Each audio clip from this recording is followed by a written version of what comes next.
चरितारं तु वसुदैव कुटुम्बकम्। ॐ पूर्णमदः पूर्णमिदं पूर्णात् पूर्णमुदच्यते पूर्णस्य पूर्णमादाय पूर्णमेवावशिष्यते।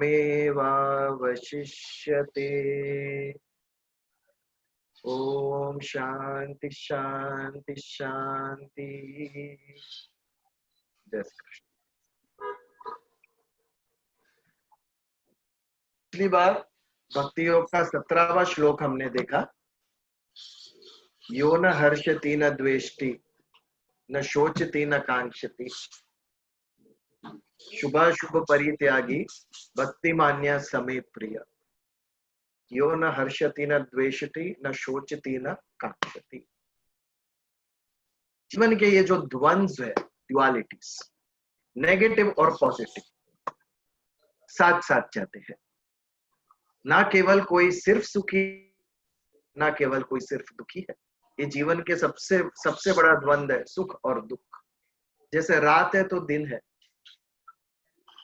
हर्ष है तो शोक है। इस प्रकार जो हमारे द्वंद्व है, द ड्युअलिटीज, उसके बारे में भगवान ये कह रहे हैं कि ये जीवन है तो जीवन में द्वंद्व रहेंगे ही। You cannot escape from it. You have to learn to live with it. Corona जैसा, we should learn to live with it. इतना जल्दी जाने वाला है और ये द्वंद्व तो जीवन के हमारे साथ ही जाएंगे, कभी नहीं जाते क्योंकि हम मनुष्य हैं। उसके साथ we have to train our mind. हमें अपने मन को समझाना पड़ेगा कि ये जब आए तो उसको हम कैसे रिसीव करें, उसे कैसे हम निपटे। ये हमारे को अपने आप को, अपने माइंड को हमें समझाना पड़ेगा। इसके लिए आप देखेंगे इसके आगे 17, 18, 19 सभी श्लोक में फुल ऑफ द्वंद्व। इसे हमें क्या करना है? ये द्वंद्व से अफेक्ट नहीं होना है। राइट और रॉन्ग रहेंगे ही जीवन में, हमें उससे अफेक्ट नहीं होना है। वो कैसे होगा? अपने आप को उससे अलग कर दो। आनंद फिल्म में भी एक बहुत सुंदर गाना था, वो मुझे बार बार ये सब पढ़ता हूँ तभी याद आता है। जिन्होंने सजाए यहाँ मेले, सुख दुख संग संग जेले। जिसने भी मेले सजाए है, संसार खड़ा किया, सुख और दुख आए ही है, उससे मुक्त हुआ ही नहीं है। क्यों? क्योंकि हमने संसार सजाया। जिन्होंने सजाए यहाँ मेले, मेला यानी संसार, शादी की, बच्चे हुए, कजिन, ये सब पूरा संसार, हमारा मित्र पड़ोसी, ये जब आता है तो सुख और दुख उसमें से आएगा ही। क्यों? We are attached to it. हम उसे महत्व देते हैं। बहुत इंपॉर्टेंट है ये महत्व बुद्धि। हमारा महत्व, हम जिसको महत्व देते हैं, इंपॉर्टेंस देते हैं, उससे हम अटैच होते हैं और अटैच हो गए तो ये सब हमें पीड़ा देगा। हमें किसे महत्व देना है ये हमें जीवन में समझना। मैं इंपॉर्टेंस किसको दूं हम समझे भी ना, हमारा मन, हमारी इंद्रिय जो हमें पसंद आता है उसकी ओर खींचे चले जाते हैं, without referring to our intellect. अपनी विवेक बुद्धि को जागृत करके चेक करो कि हम जिसके तरफ आकृष्ट होते हैं, खींचे चले जाते हैं, वहां से क्या आने वाला है। मान्य है सुख उधर से आता है, दुख भी उधर से ही आता है। देन बी प्रिपेयर दोनों के लिए। हमें क्या है? हमें सिर्फ सुख चाहिए। थोड़ी भी नेगेटिविटी आई, थोड़ी भी दुख आई तो हम बौखला जाते हैं। बट आपने ही मांगा है, ये इसका स्वभाव है। दोनों संसार किया तो दोनों साथ में आने वाले ही है। Now we can not cry, we have chosen it. हमने मांगा है ये, तो इसके लिए भगवान कहते हैं जो भक्त है। और एक बात हमें समझनी है, ये जो क्वालिटीज भगवान कहते हैं, ये जो सद्गुण कहते हैं, ये उसके भगवान के परम भक्त के सद्गुण है। हमारे अंदर ये 5% भी नहीं होंगे। हमें क्या करना है? हमें ये अपना आदर्श रखकर, आंख के सामने हमारा ध्येय रखकर, टोटल 39 गुण है। 19वें श्लोक पर हम पहुंचेंगे, तब तक 39 गुण भगवान ने सद्गुण कहे। उसमें से 2-3 के ऊपर तो हम प्रयास करें, 2-3 के ऊपर तो हम विचार करें। हम सोचेंगे मेरे अंदर होंगे नहीं, ये है ही नहीं, होगा ही नहीं मुझसे। ये तो परम भक्त के गुण है जो सिद्धि के यहाँ तक पहुंच गए, जो ईश्वर को प्रिय है। बट हमें तो शुरुआत करनी है, हम तो केजी में है। ये हमारी आंख के सामने रख के हमें आगे बढ़ना है। That is the need. ये एक एक सद्गुण के ऊपर हम विचार करें। तो ये 17वें श्लोक से आगे हम बढ़ते हैं। शुभाशुभ परित्यागी, तो शुभ और अशुभ सबका त्याग करता है। कितना रीजन बेस्ड, कितना इंटेलेक्चुअल बात है। पिछली बार हमने श्रद्धा और अंधश्रद्धा में वेद देखा था, यही वेद था। जब श्रद्धा में से ज्ञान तत्व निकल जाता है तो वो अंधश्रद्धा का स्वरूप पकड़ लेती है, और फिर ये शुभ है, ये अशुभ है, ये करना चाहिए, वो नहीं करना चाहिए, इसके अंदर उलझ जाता है हमारा मन। भगवान ने कहा ये सब छोड़ दे, राइट और रॉन्ग सोचना छोड़ दे, ये प्रॉपर है, ये इम्प्रॉपर है सोचना छोड़ दे, मेरे शरणा। मेरे शरणा मतलब मैं जो कहता हूँ वैसे तू कर, नहीं तो तू उलझ जाएगा। श्रुति विप्र प्रति। सांख्य योग में भगवान कहते हैं कि पहले तू संसार की माया जाल से निकल। मोह कलीलम, कलील यानी कीचड़। एक संसार की, एक विश्व की माया जाल, मटीरियलिस्टिक हैप्पीनेस, मन से हम जिसके साथ जुड़े हुए उसकी एक माया जाल। एक इससे ऊपर उठना है, इससे ऊपर उठ के तुझे दूसरी माया जाल मिलेगी। किसकी? शास्त्रों की माया जाल। उसे कहते हैं श्रुति विप्र प्रति। श्रुति यानी सुनना। पहले ज्ञान सुनकर, श्रवण कर कर प्राप्त करते थे।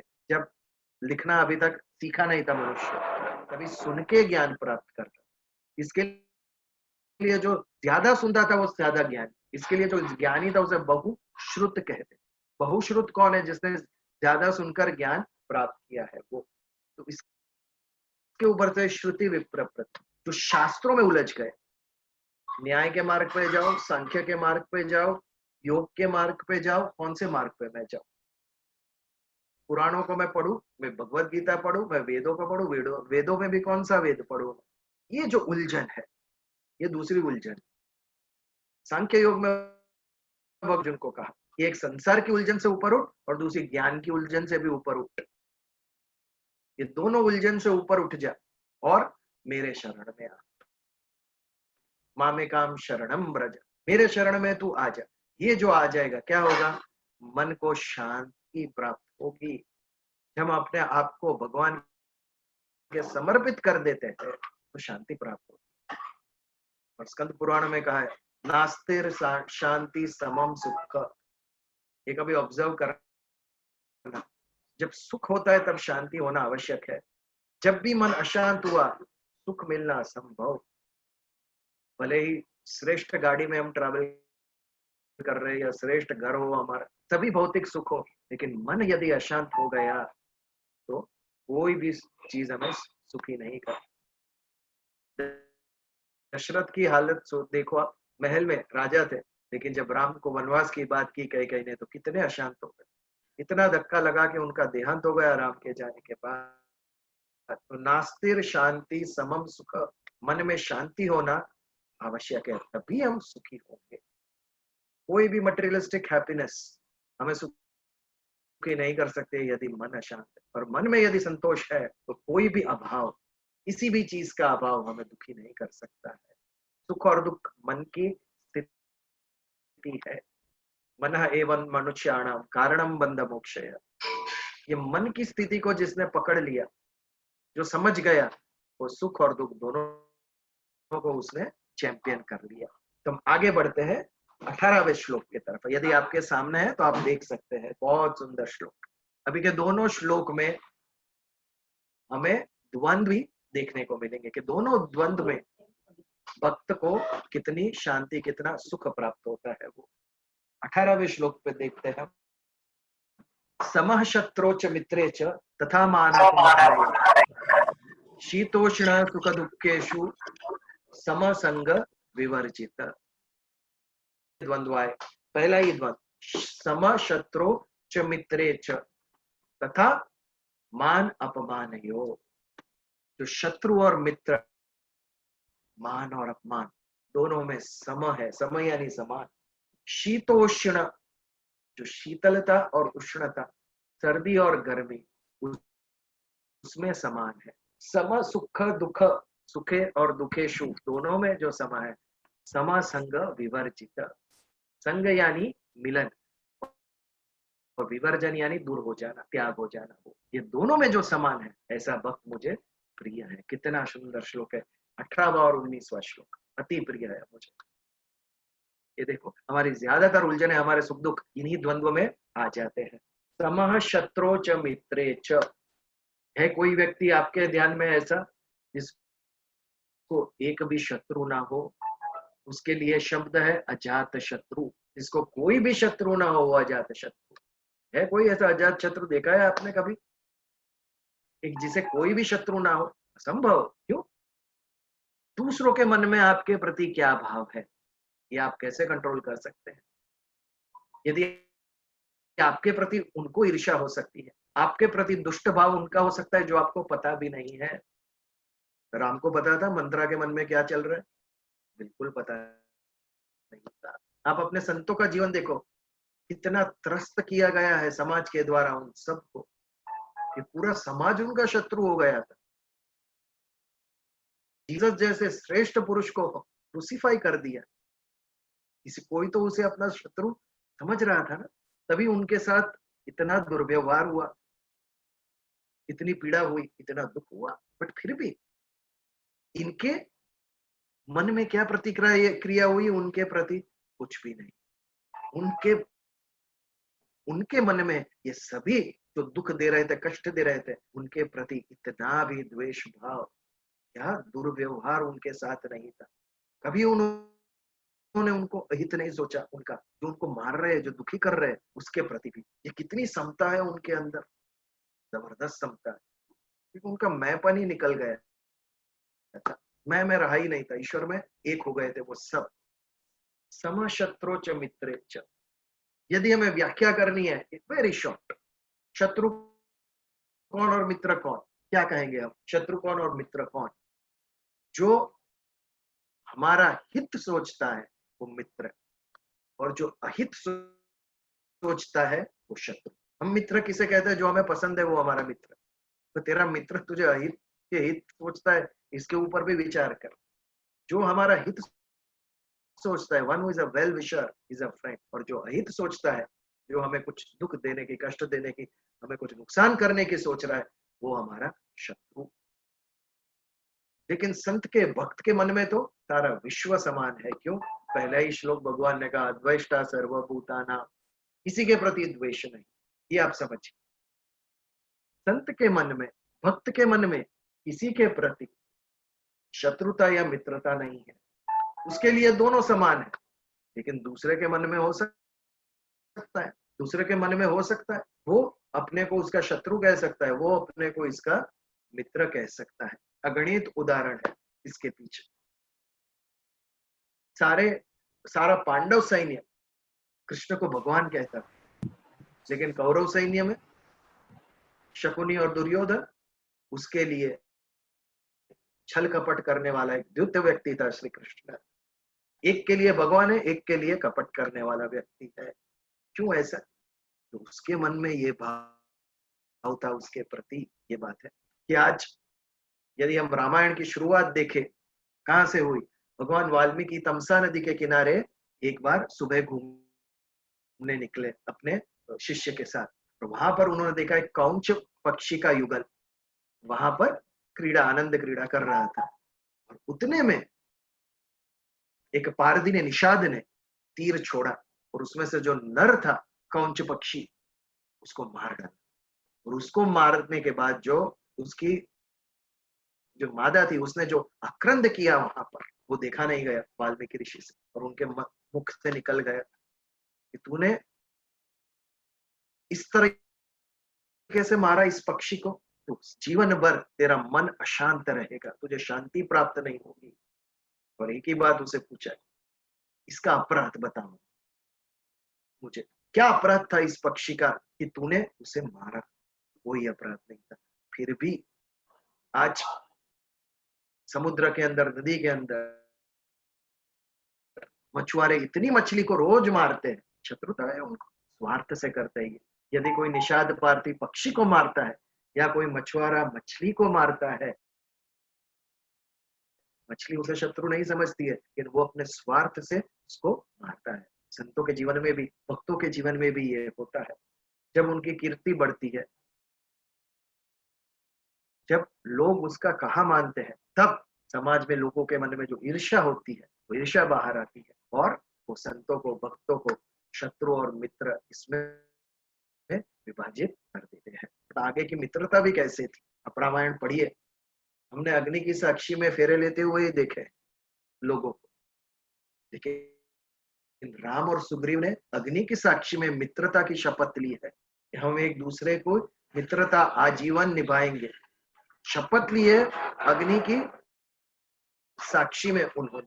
सोचिए ये कैसे लोग थे, आगे साक्षी रख के अग्नि की शपथ ली और फिर भगवान राम ने वाली को मारकर सुग्रीव को पुनः उसका राज्य दिलाया किष्किंधा का, और सुग्रीव ने फिर वानर सेना के साथ रावण को हराने में भगवान राम की मदद की। शपथ ली थी उन्होंने।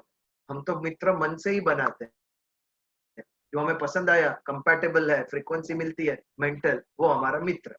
पर दोनों मित्र ने मिलकर कभी कोई ध्येय सिद्ध किया? कोई नहीं, खाली पार्टी, ओनली पार्टी। कोई मित्र ने मिलके कुछ किया लाइफ में? बताओ, ये दो मित्रों ने मिलकर ये ध्येय सिद्ध किया? No, we are only enjoying, we are friends to enjoy. कभी बीमार हो गए, आके बैठते हैं ना 1 घंटा, फिर चले जाते हैं। रात को कौन रहता है? पत्नी रहती है या पति रहता है रात में? मित्र कितने रहे रात को हॉस्पिटल में आपके साथ? ये फर्क है, भी बड़ा फर्क है फैमिली और मित्र में। फैमिली में एक का मान दूसरे का मान होता है और एक का अपमान दूसरे का होता है। यदि कोई मित्र को अपयश मिलता है, दूसरे मित्र को उससे कोई फर्क नहीं पड़ता। लोग उसको नहीं कहते कि ये देख ये इसका मित्र जा रहा है, ऐसे नहीं कहते। ये एकता, ये नहीं। We are friends for enjoyment खाली। इसीलिए तो झगड़े नहीं होते, कम झगड़े होते हैं फ्रेंड्स के साथ, क्योंकि कुछ काम ही नहीं किया साथ में, तो झगड़ा होगा कैसे? जाके खाली एंजॉय किया है हम लोगों ने। बट राम और सुग्रीव, इनकी मित्रता में अंतर था। उन्होंने एक ध्येय सिद्ध करने के लिए मित्रता की थी और उसके लिए शपथ ली अग्नि की साक्षी। और एक मित्रता हम सुदामा और श्री कृष्ण क्यों आए थे इतना दूर से चल के सुदामा को मिलने के लिए? उसकी पत्नी ने कहा था कि आपका मित्र इतना बड़ा राजा हो गया, इतना वैभव, इतनी संपत्ति है, और आप इससे दरिद्र हैं। एक ही विद्यालय में, एक ही गुरु के यहाँ आप दोनों पढ़े हैं, आपके मित्र से कुछ मदद क्यों नहीं मांगते? और हम सबको पता है फिर सुदामा जी आते अर्जुन से मिलने, आई एम सॉरी, कृष्ण से मिलने। बट समझने की बात यह है उसके अंदर कितनी अस्मिता थी, प्राइड, सेल्फ रिस्पेक्ट। आते हैं, मिलते हैं, बातें करते हैं, वापस जाते हैं, लेकिन सुदामा जी के मुख से एक बार भी नहीं निकलता है कि कृष्ण मुझे कुछ मदद करो। ये अलग बात है कि कृष्ण ने समझकर अपने आप जो करना था कर दिया, बट उस मित्र के मुख से नहीं निकलता है एक भी बार कि कृष्ण मुझे ये चाहिए। ये कितनी प्राइड थी, दारिद्रता थी, बट एक सेल्फ रिस्पेक्ट था। भले पैसे ना हो, बट उसके अंदर एक प्राइड थी, मैं कैसे मांगू, भले ही वो राजा हो, बट मेरी भी कुछ सेल्फ रिस्पेक्ट है। ये जो गुण है, ये क्वालिटीज, ये एथिक्स, वो भरी थी इंडिया ने अपने लोगों के अंदर। कैसे? हमारे शास्त्रों के द्वारा, वेदों के द्वारा, उपनिषदों के द्वारा, गीता के द्वारा इसका पठन होता था, सिखाया जाता था। आज हम इस सब से विमुख हो गए और अधोगति, दुर्गति शुरू हो गई। मे बी मटेरियल वर्ल्ड में हम बहुत प्रगति करेंगे, लेकिन राष्ट्र क्या है? राष्ट्र केवल उसकी पेड़ पौधे, नदियां, शस्त्र नहीं है। राष्ट्र is the human beings. Bharat क्या है? ये 130 करोड़, 140 करोड़ लोग, ये कॉन्स्टिट्यूट इंडिया। और ये लोग कैसे हैं? ये एक राष्ट्र की सिद्धि होनी चाहिए कि तुम्हारे लोग कैसे, दैट इज इंपॉर्टेंट। भारत को ऐसे ही हम इतना आगे था ऐसा नहीं कहते, क्योंकि उसके लोग आगे थे भारत के, उनकी सोच, उनका चरित्र आगे था, इसके लिए भारत प्रगतिशील था, ये हम कहते हैं। जब यूरोप में लोगों को कपड़े पहनने की समझ नहीं थी, तब हमारे यहाँ ऋषि मुनि वेद लिख रहे थे। इतने आगे थे हम उस वक्त, बट फिर इससे हम दूर चले गए। पुनः इसकी जरूरत है कि हम ये हमारा जो वैभव है, हमारा जो हेरिटेज है, जो स्पिरिचुअल नॉलेज है हमारा, ये लोगों तक लेकर जाए। हम केवल बच्चों को कहते, हम आपके जैसे नहीं थे, हमारे जमाने में हम ऐसे नहीं थे, जो आप करते हो हम नहीं करते थे। अरे बट हम भी कहाँ अपने माता पिता जैसे हैं? हमारे माता पिता जैसे हम हैं? जरा एक बार आईने के सामने खड़े रह के सोचो, हम हमारे में भी कितना अंतर आ गया। यदि हम अपने माता पिता जैसे नहीं है, तो हमारे बच्चों से हमारी तुलना कैसे करते हैं हम? हमें भी पहले समझना होगा, हमें पहले इसका अध्ययन करना होगा, हमारे जीवन में उतारना होगा, फिर जाके बच्चों की तरफ हम उंगली कर सकते हैं कि आज के बच्चे बदल गए हैं। तो समशत्रु च मित्रे च, शत्रु और मित्र दोनों से अलग नहीं, उसको शत्रु भी है, मित्र भी भाव है लोगों को उसके प्रति, लेकिन फर्क क्या है? फर्क यह है कि दोनों में वो समान है। शत्रुता प्राप्त हो या मित्रता प्राप्त हो, मित्रता प्राप्त होने से, सुख प्राप्त होने से वो हर्षित नहीं होता, और शत्रु यदि कोई मिल जाए, शत्रु भाव से कोई करे, तो वो शोक नहीं करता उसका कि मेरे साथ ये हो गया, रोने नहीं बैठता है। ये मन की समानता जो भक्त के अंदर आ गई है, हमें वो लाने की प्रयास करना है कि कुछ भी हो जाए, बट हम इसे विचलित नहीं होंगे, हमारे मन में ये समानता बड़ी रहेगी। और ये कब आ सकती है समानता? जितने भी हम द्वंद्व देखेंगे, वो समानता तभी आ सकती है जब हम इन चीजों को महत्व बुद्धि ना दें, when we don't give importance to these things, तभी ये होता है। एक नाथ जी नदी से नहाकर बाहर आ रहे हैं और वो दुष्ट व्यक्ति थूकता है उसके ऊपर, फिर वो जाते हैं नदी में, फिर वो थूकता है, ये सिलसिला चलता रहा। एक नाथ जी व्याकुल नहीं हुए इससे, क्यों? क्योंकि वो महत्व ही नहीं देते थे इसको। जब हम किसी चीज को महत्व दिया तो अटैच हो गए और आ गया दुख वहां से। हमारे महत्व नहीं देना ये बहुत इंपॉर्टेंट है, तो हम सुख और दुख दोनों में समान हो सकते हैं। समः शत्रु च मित्रे च तथा मान अपमान यो, मान और अपमान में सम रहना। शत्रु और मित्र तो ठीक है, लेकिन कोई भी व्यक्ति ऐसा नहीं है जिसने मान और अपमान का अनुभव नहीं किया हो। कहीं ना कहीं हम सब ने इसी का अनुभव किया, बट ये मान और अपमान ये हमें अफेक्ट कब कर सकते हैं? ये किसका विषय है? मान और अपमान। मान और अपमान हमारे अहंकार का विषय है। जब अहंकार घायल होता है तो हम अपमानित महसूस करते हैं, और जब कोई हमारी प्रशंसा कर देता है, स्तुति कर देता है, हमारे लिए अच्छी बात कर देता है, तब हमारे अहंकार के अंदर ईंधन फ्यूल पड़ता है और हम सुख की अनुभूति कर सकते हैं। बट ये दोनों ही गलत है। मान और अपमान से ऊपर उठना है। संसार में, हमारे जीवन में, सृष्टि में दो ही चीज है, एक जड़ तत्व और एक चैतन्य तत्व। चैतन्य तत्व यानी ईश्वर, परमात्मा। हम जो परमात्मा के अंश है वो आत्मा, हमारे अंदर जो चैतन्य तत्व है वो उसी का अंश है। तो एक ये चैतन्य तत्व है, और बाकी जो सब कुछ है वो सारा जड़ तत्व है, विनाशी, जिसका अंत होने वाला है। फिर उसमें हमारा शरीर भी आ गया, हमारे मन बुद्धि, हमारा अहंकार भी आ गया, और सारा दृश्य विश्व आ गया जो हमें दिखता है, रास्ते, मकान, पेड़ पौधे, सब कुछ आ गया उसके अंदर। तो ये दो ही चीज है जिसके साथ हम जुड़ सकते हैं, या तो ईश्वर के साथ जुड़ो या तो संसार के साथ जुड़ो। यदि हम ईश्वर के साथ नहीं जुड़े तो क्या होगा? संसार के साथ जुड़ जाएंगे। ये जुड़ना क्या है? ये मैं, जो मेरा अहंकार है, ये जो मेरा मैंपन है, मैं, मेरा, मुझे, ये बात जब तक इसको हम महत्व देते हैं तब तक मान और अपमान आते रहेंगे। संतों के जीवन में, भक्तों के जीवन में क्या होगा? भक्त हम कभी होते हैं जब हमारा मैं, हमारा जो अहंकार है वो भगवान के चरणों में समर्पित कर दिया। God, I am nothing, you are everything. ये बात जब हमारे मन में स्थिर हो गई, उसके बाद ही हम मान और अपमान से ऊपर उठ सकते हैं। संत एकनाथ को वो क्यों विचलित नहीं कर सका व्यक्ति? उसका अहंकार रहा ही नहीं था, उसके मन में दृढ़ हो गया था कि मैं ये शरीर हूं ही नहीं। ईश्वर विठ्ठल, मैं तेरा ही अंश हूं, तेरे चरणों पे जीवन समर्पित कर दिया। जब ये भाव आ जाता है फिर क्या होता है? विश्व से हमारा संबंध टूट जाता है, हमारा मैंपन नहीं रहता है। लेकिन हमारा क्या होता है? हमारा मैंपन इतना स्ट्रांग है, मैं ये हूं, मैं वो हूं। मैं हमारा जब तक अन्य चीजों से जुड़ता रहता है तब तक ये आसक्ति वही रहेगी, और वहां से हमारा मान और अपमान होता ही रहेगा। लेकिन जो भक्त है वो, उसका अहंकार तो कब का समर्पित हो गया है, पिछली बार हमने श्रद्धा के विषय में सोचा था कि मन को जो अच्छा लगता है वो हमारी पसंद नापसंद होता है, बुद्धि को जो अच्छा लगता है वो उसके ऊपर विश्वास हमारा उत्पन्न होता है। यदि बुद्धि कहती है सही है तो विश्वास, और बुद्धि को सही नहीं लगता है तो अविश्वास होता है। और अहंकार, ये जब समर्पित होता है, मन बुद्धि और अहंकार तीनों का अप्रूवल मिलता है, तब श्रद्धा उत्पन्न होती है।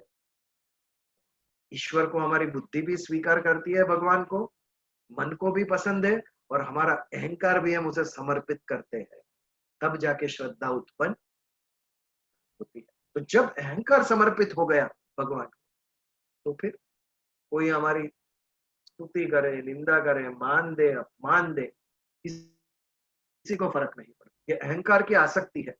जैसे आंख को अच्छा दृश्य देखना है, हमारी जबान को, टंग को अच्छी चीज खानी है, तो ये स्वादिष्ट भोजन और हमारी जबान, एक इंद्रिय एक विषय है।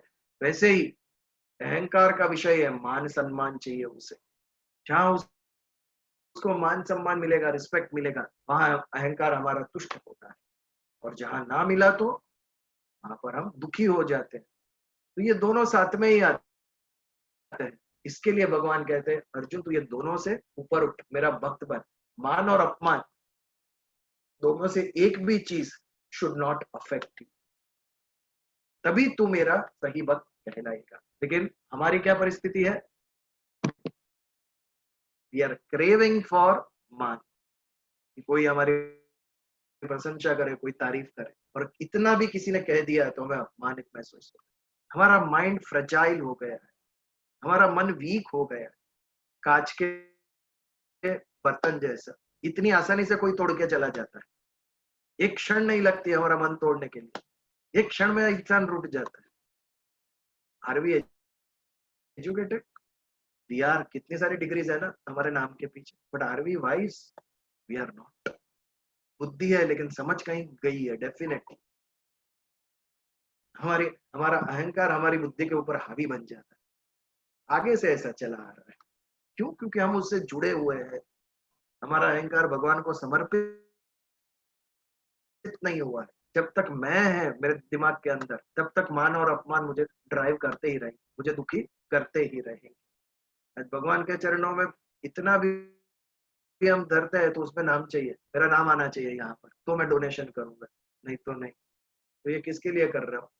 तो ईश्वर के लिए कर रहा है, लोगों के लिए कर रहा है, तेरे स्वयं के लिए कर रहा है? ये सोचो। You can't call it charity और donation, this is a bargain. ये हमने बार्गेन किया, एक हाथ से पैसा दिया, दूसरे हाथ से नाम कमाया हमने, ये भी बिजनेस हो गया फिर। ये नहीं, भगवान के चरणों में संपत्ति दे देनी चाहिए, तभी वो शांति देगी, तभी शांति प्राप्त होगी, और तभी वो संपत्ति पवित्र हो। तो भगवान के चरण में हम समर्पित करेंगे उसके। तो श्रद्धा से अहंकार को ईश्वर को समर्पित करो, तब जाके आप मान और अपमान दोनों में इंसुलेट होंगे।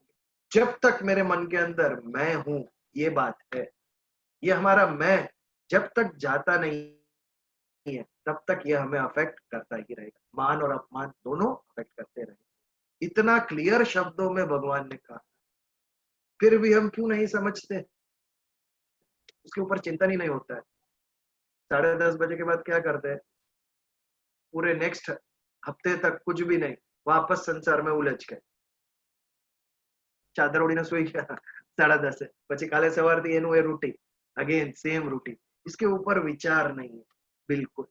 नहीं तो इतना क्लियर भगवान ने समझा दिया, इतने जनरेशन पहले, फिर भी क्यों लोग मान और अपमान से अफेक्ट होते हैं? क्यों शत्रु और मित्र बनते ही रहते हैं हमारे? क्यों सिर्फ मित्र नहीं होते? क्यों उसके ऊपर विचार नहीं होता? हमारे मन की सेंसिटिविटी चली गई है, मन सेंसिटिव होना ही निकल गया है। क्यों? क्योंकि हमने सिर्फ गोल्स, एक गोल ये समाप्त हो, पहले इतनी डिग्री लेनी है, फिर ये प्रमोशन, फिर ये, फिर हाउस, फिर गाड़ी, एक के बाद एक मटीरियलिस्टिक गोल आपके सामने रखते गए, और वो अचीव करने के लिए पूरा जीवन समर्पित करते। ये रेस में मेरा क्या हुआ, इसके ऊपर मैंने ध्यान ही नहीं दिया। हम ध्यान ही नहीं देते कि आज पूरे समाज में मैं देख रहा हूँ कि व्यक्ति का स्टेटस उसके घर से, उसकी गाड़ी से नापा जाता है। एक फ्रेंड ने बड़ा घर लिया तो दूसरा कहता है अभी तेरा स्टेटस बढ़ गया। मुझे हंसी आई। यदि घर से स्टेटस बढ़ता तो उसकी कोई कीमत ही नहीं है। मनुष्य की कीमत क्या, तेरे घर की कीमत है, बट तेरी कीमत क्या? बड़ा घर लेने से मैं बदला अंदर से? बिल्कुल नहीं। मेरी प्रगति का क्या, मेरी progress as a human being, मैंने क्या प्रोग्रेस किया? मेरी सोच बदली, मेरे विचार बदले? बिल्कुल नहीं। मटीरियलिस्टिक थिंग्स आने से हम ह्यूमन की कीमत बढ़ा देते हैं, ये गलत है। ये कलयुग में ऐसा होता है। जो असत्य है वो सत्य भाषित होने लगता है, वो कलयुग की निशानी है। हमारे ऋषि तो सब त्याग करके चले जाते थे और उसको इतना मान सम्मान और इतने बड़े होते थे। सत्युग आज जो भोग करता है उसको हम बड़ा कहते हैं। ये कितना बड़ा बदलाव आ गया है सत्युग से लेकर कलयुग तक। कि व्यक्ति की कीमत वो स्वयं क्या है, उसकी वृत्ति कैसी है, उसके विचार कैसे है, ये तो मुख्य है। वृत्ति और विचार जैसे होंगे वैसा कर्म बनेगा उस व्यक्ति का। उसका चरित्र कैसा है, ये मापदंड होना चाहिए कि व्यक्ति अच्छा है या बुरा है। स्टेटस उसका क्या है, वो इन चीजों से आना चाहिए। आज उसकी मटेरियलिस्टिक प्रोग्रेस से हम कहते हैं कि ये कभी बड़ा बन गया, तो वो स्वयं कैसा है उसके अंदर तो झांको, कभी उसमें कोई बदलाव आया कि पहले था वैसे ही है। भक्त जो है वो शत्रु और मित्र दोनों में समान है, मान और अपमान दोनों में वो समान है। हमें ये समझना चाहिए और इसके ऊपर विचार होना चाहिए। शीतोष्ण सुख दुखेशु सम संग विवर्जित। आगे के 3 गुण भगवान ने कहे। एक शत्रु और मित्र में समान है, एक मान और अपमान में समान है। अब आगे शीतलता और उष्णता दोनों में समान है। ये शीतलता और उष्णता में सबको पता है क्या है, वो इंद्रिय त्वचा, स्किन। स्किन को जब ठंडक प्राप्त होती है वो शीतलता होती है और गर्मी मिलती है वो उष्णता होती है। ये क्या है, ये स्किन का, त्वचा का, त्वचेंद्रिय कहते हैं उसे, त्वगेंद्रिय कहते हैं, उसका विषय है सर्दी और गर्मी। बट ये तो एक उदाहरण लिया भगवान, एक इंद्रिय का सुख और दुख हमें बताया। लेकिन उनका कहने का तात्पर्य है सभी इंद्रियों, सिर्फ त्वचा के सुख और दुख ये नहीं, सभी इंद्रियों का।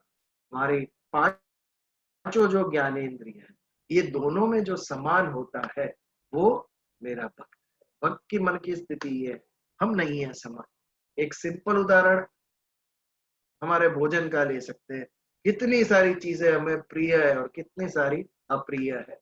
अप्रिय जो है, जो पसंद नहीं है, जिस दिन वो थाली में आ गई उस दिन क्या होता है, हमें गुस्सा आ जाता है, हमारा मन कहीं भटक जाता है, खाने में इच्छा नहीं आती है। क्यों? क्योंकि दोनों में हम समान नहीं। शीतलता और उष्णता दोनों में जो समान है वो मेरा भक्त है। मीराबाई के विषय में जब हम पढ़ते हैं तो मैंने देखा उनके पति के देहांत के बाद उनके जो देवर थे राणा जी, उन्होंने कितना कष्ट दिया मीरा को, हम सबको पता है। जहर भेजा उन्हें, वो भी मीरा जी पी है। बट देखने का क्या है, उसके बाद जब उन्होंने महल त्याग किया और इतनी बड़ी कवियत्री थी, कितने सारे पद कितनी भाषाओं में उन्होंने लिखे, कहीं पर भी जिन्होंने उन्हें कष्ट दिया था उसके प्रति उन्होंने एक भी गलत चीज या निंदा नहीं की है उनकी। कहीं पर भी मैंने किसी भी पद में सिर्फ कृष्ण की भक्ति। That is the power of positivity. जो नेगेटिव है उसके ऊपर चिंतन ही नहीं, उसके ऊपर विचार ही नहीं। पॉजिटिव जो है सिर्फ उसका चिंतन करो। दुख तो जीवन में आते ही रहते, उस पर विचारो ही मत, सोचो ही मत। जो सुख की बात है उसका चिंतन करो। जो हमारे फेलियर है, वीकनेस है, उसके विषय में सोचो ही मत, इसके आगे मुझे क्या करना है। 60 साल पहले भारत ऐसा था, उसके ऊपर क्यों विचार करते हो? आज क्या है और कल मुझे क्या करना है, उत्साह पूर्वक उसके ऊपर विचार क्यों नहीं करते हैं हम सुखी और दुखी इमीडिएटली हो जाते हैं। पीछे का जो पास्ट है वो छूटता ही नहीं है हमारे से, उसके ऊपर ही चिंतन होता है। जो नेगेटिव होता है माइंड, उसको जो फेलियर्स हुए थे उसके ऊपर ही वो सोचता रहता है। ऐसा नहीं, जो पॉजिटिव है वही माइंड के अंदर सोचो, आगे मुझे कल क्या करना है उसके ऊपर विचार, उत्साह पूर्वक विचारो, कल मुझे क्या करना है। पॉजिटिव क्या करना है, जो नेगेटिव है उसकी सोच ही नहीं करनी है हमें। तो शीतलता और उष्णता यानी इंद्रिय के द्वारा भोगे जाने वाले सुख और दुख, ये एक इंद्रिय का प्रतीक लिया है भगवान ने, लेकिन कहने का मतलब है सभी इंद्रियों के द्वारा जो हम सुख और दुख जो भोगते हैं, ये दोनों में जो समान रहता है वो मुझे भक्त प्रिय है। ये सब कुछ रहेगा तब तक जब तक हमारा मैं जिंदा है, जब तक उसको हम महत्व देंगे तब तक जीवन के ये सभी द्वंद हमें परेशान करते रहेंगे। जरा भी गर्मी हो गई सहन नहीं करेंगे।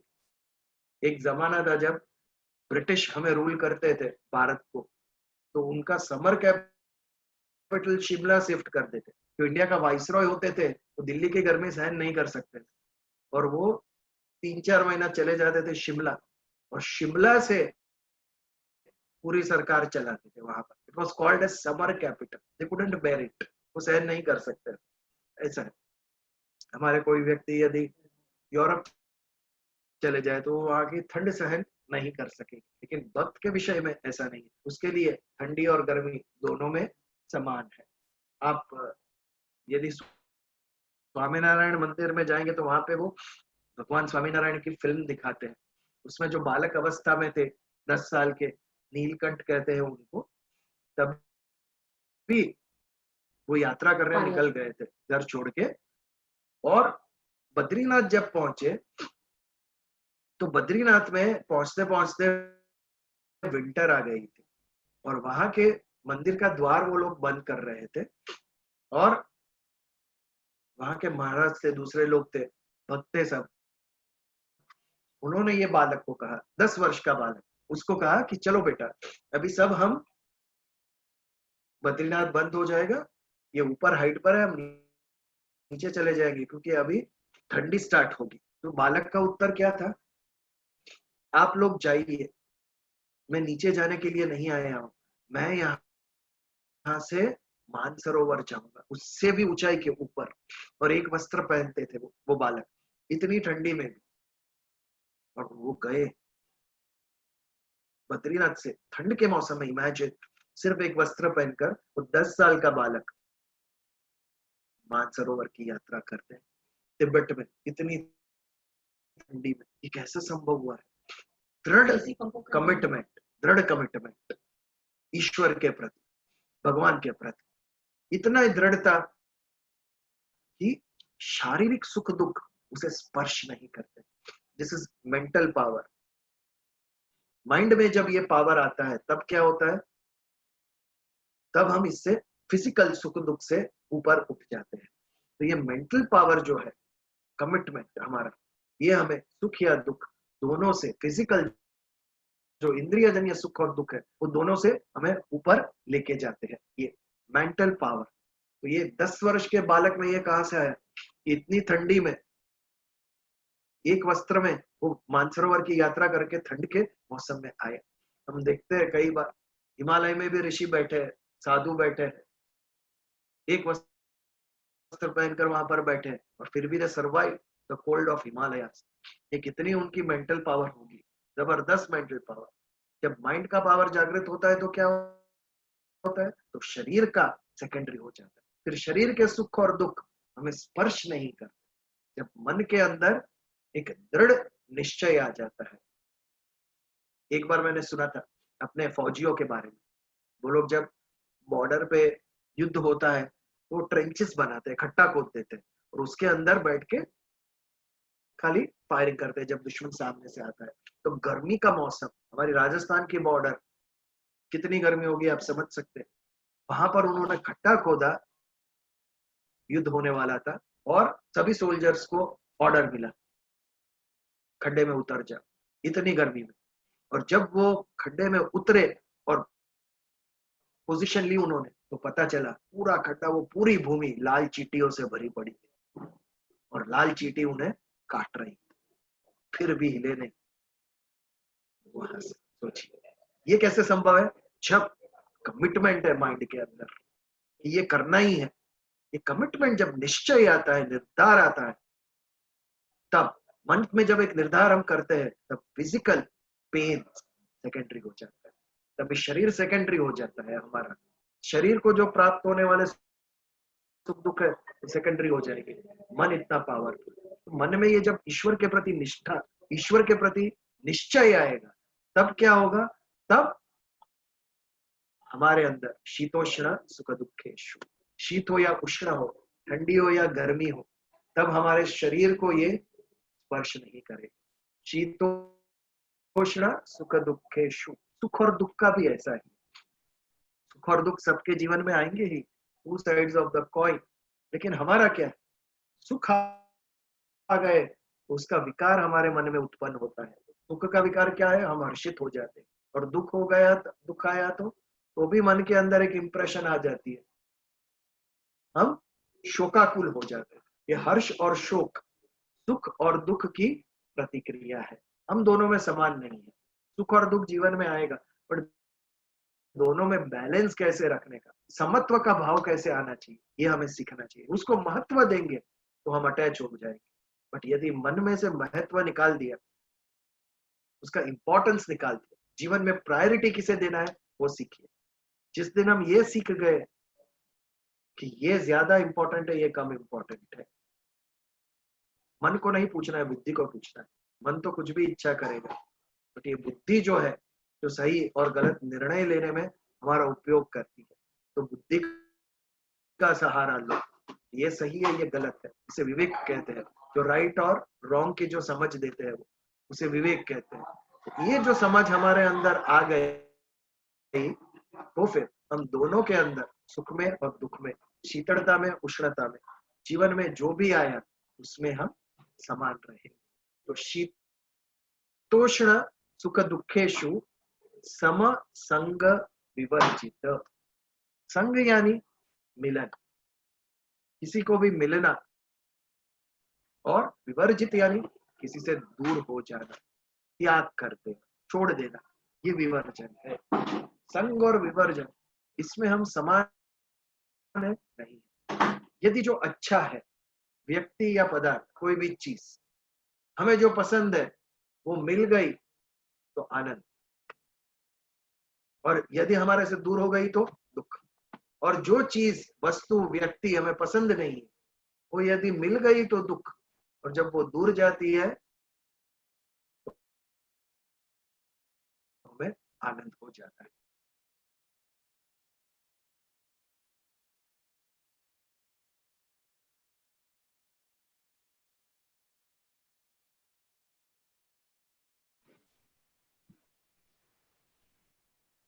Some network problem, Vijay?